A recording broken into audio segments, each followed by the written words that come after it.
Hopefully you are having a great morning. But anyway, let's discuss this problem here, peak flow. Peak flow rate, if we were to define it, actually its full name will be peak expiratory flow rate. From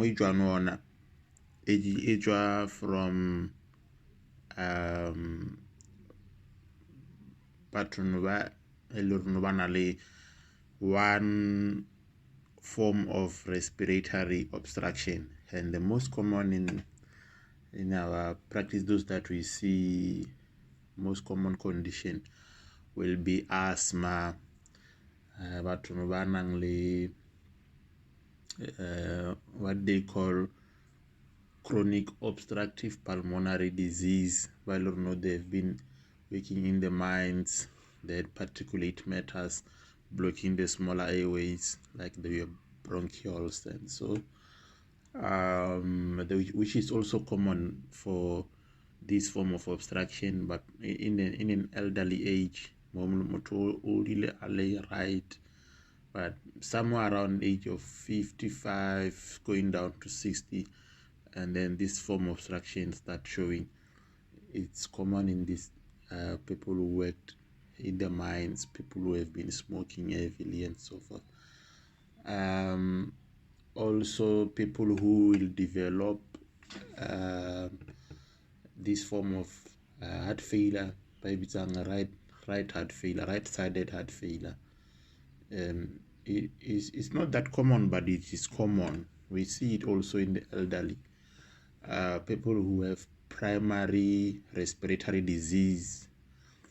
This respiratory disease it affects lung parenchyma, the architecture of fibrosis results, and now the pressure within the pulmonary vessels increases, and this is sequenced straight to right heart failure. At the end of the day, that pressure gets transferred to the right ventricles, right chambers, the superior vena cava, inferior vena cava.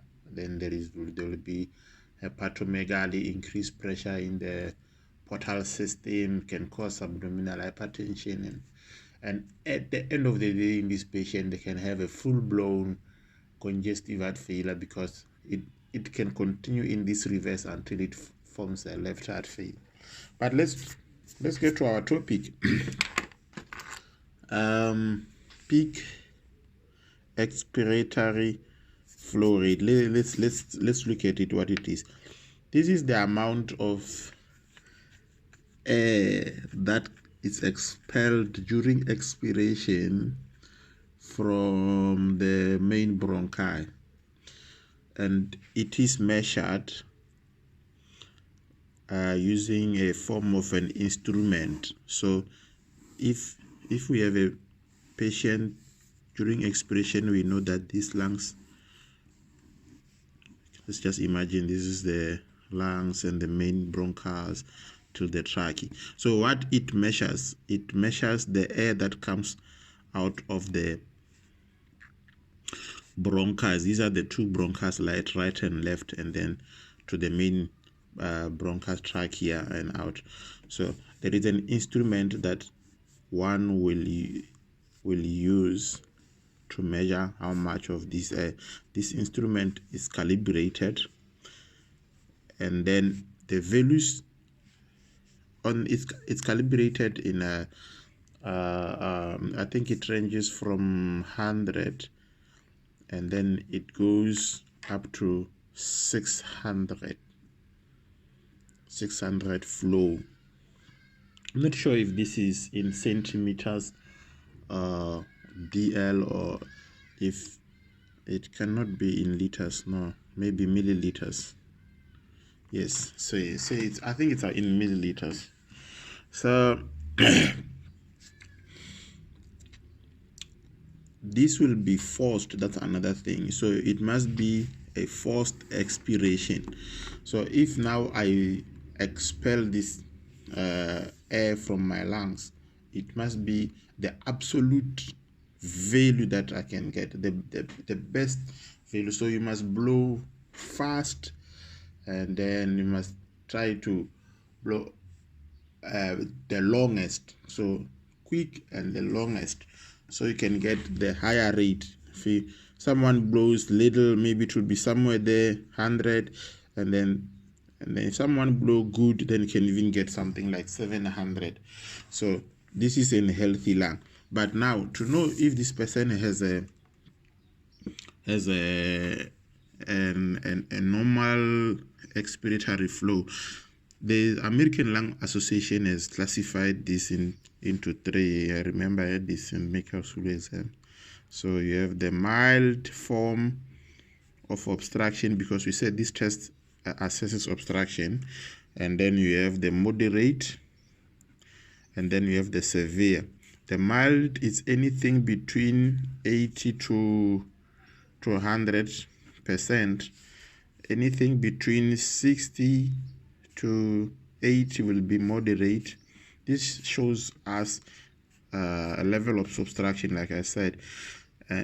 Anything between, actually it's less than 60. Anything you get less than 60%, this shows a severe form of sorry, this is normal. 80 to 100% is normal, and then moderate, mild will be 62, that's mild, and then moderate will be between, mild will be between 60 to 80, and then anything between 40 to 60, that's moderate. Yeah, this was medicine. And then anything below 40%, this patient is obstructed or in acute asthma exacerbation. This patient needs admission. Okay, yeah. So 80 to 100% normal, mild to 60 to 80 mild, and then 40 to 60 moderate. Anything below 40 is severe. Now, how do we get this value from that flow meter there? So that's where you bring the calculation. I see the graph you sent me, it's calibrated, showing the level of the spirometer flow. So let me put my 700 there, my 100 there, and then on one side they've put in centimeters. Like, let me just say height. Yeah, so height, say if it's me, I'm say 179 centimeter tall, and then here they put in age, say from 20 down to 8 years of age. Maybe there in the middle someone has an age of about 55. Okay, but let me explain something before we go further. No matter what age it is, this does not affect or does not have any effect on the lungs, on the expiratory, or in any, the age doesn't say anything when we're dealing with ventilation, perfusion of oxygen, and expiration of waste products, including carbon dioxide.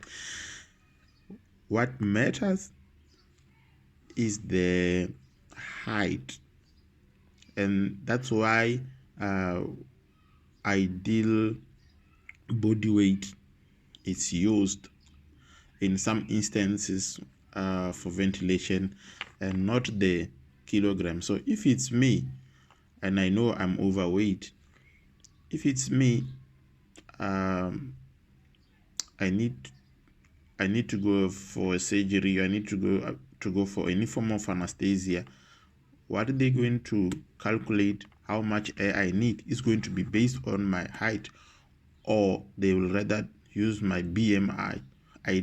Not my actual BMI, but ideal. Say my weight is supposed to be 90, they're gonna use 90 divided by the the height square to get the BMI. So they will not use my actual weight that I'm currently weighing. So it's very important that when you look at that graph, you look more on the height, and then you try to work it out. You work it out toward the flow rate, or not what is the predicted value that I should be giving out on the spirometry. So what happens here is, if I blow 400, so you give me spirometry and I push, I blow 400, so that will be recorded. That's what I blowed out, as 400, and then they will come and say, okay, Mpomas is weighing 179. I mean, he sent me, his height is 179. He should be giving us, say, 500. So they will take that 400 that I blew out, and then they take what I'm supposed to be blowing out, and then they get a percentage of that, and then that they will have a peak expiratory flow in percentage form. So if 400 divided by 500 gives them say not to be exact, but say 69%. So they will take this 69% and come and look, where does it fall? 69% is between 60 and 80. So I have a mild form of expiratory obstruction. So that's how it works. Now the next question you questioned me was the variability. Now the variability to peak flow rate, it's no longer being used in medicine because it has its own challenges. And another thing is it is time consuming. When patient comes with a lung disease, the spirometry is readily available in the consulting room. So you give the patient the spirometry, they blow, you quickly look at the graph, or and work out their percentage. Actually, in the clinical practice, we don't have a graph. There is a formula that we use to get the values on the graph. Okay, but I'm not gonna go into that. It's complicated. Includes some variables for men, for male, for females, and for children. But otherwise, the variability. So you did a calculation for obstruction, you got 65%. This was today, and I'm in Durban. I'm in at sea level, so that's 69% you get. Now I'm going inland, and I'm driving inland today. I get to Johannesburg. I did another spirometry calculation, and then I get 60%. I'm still mild. It's still between 60 and 80%, but now I have 60%. This is now in Johannesburg, which is almost 1,000 meters above sea, say 1 kilometers above sea level. So this was at sea level. We know that the pressures at sea level, they are different from the inland. It's easier in the sea level, so it reduces as you go. Like people who go up the mountains, their oxygen level as you go high, it decreases, and as you come down, the oxygen level increases. So if someone is a smoker or someone is asthmatic, they are likely to get attacked when they are at a high amplitude than when they are at low amplitude. So because this is the same person, and then this is within a day, within a week, with variables. These are the variables that they are talking about when they're talking about the variability. So to get the variability of this patient flow rate, they're going to take the highest number. It could be maybe 66 or 60. In this case, is 69. They'll take that higher number, which is in percentage, of course, and then they subtract the lower number, which they got when you go to Johannesburg, and then you can actually go straight and because you still get percentage. But now they also say, you can divide it to get the 100%. So for you to know how much, so you're gonna be, say if it's 69 minus 60, that is 9, and then the percentage, 9 divided by 100, we know, so it's something like 0.9%. So for me, if I get to Johannesburg and I had a 69% in Durban, in Johannesburg I had 60%. Now my variability flow will be 0.9. So I'm somewhere between 0.9 to be variable. Okay, so how do I explain this in a more easier way? Variability in clinical practice was designed as a tool to assess people who are on medication, if there is any difference. Yeah, say asthmatic today, and then I'm started on a pump, and then salbutamol pump or ipratropium pump or a cortisone pump. Now you want to see from the clinical basis, you want to see if there's any improvement. So you can actually calculate the variability to say this patient started at 69% and then was able to improve to 70 maybe on the flow rate, and the variability is, say, is less than 1 or is less than 10, or maybe it's less than 20, or it's less than 40.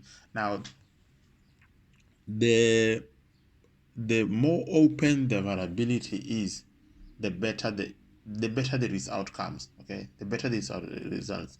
If I'm 69% and I'm on treatment and my variability is 0.9%, it's very small to say that the treatment is giving any change, and this will question if I'm on the right treatment or whatsoever.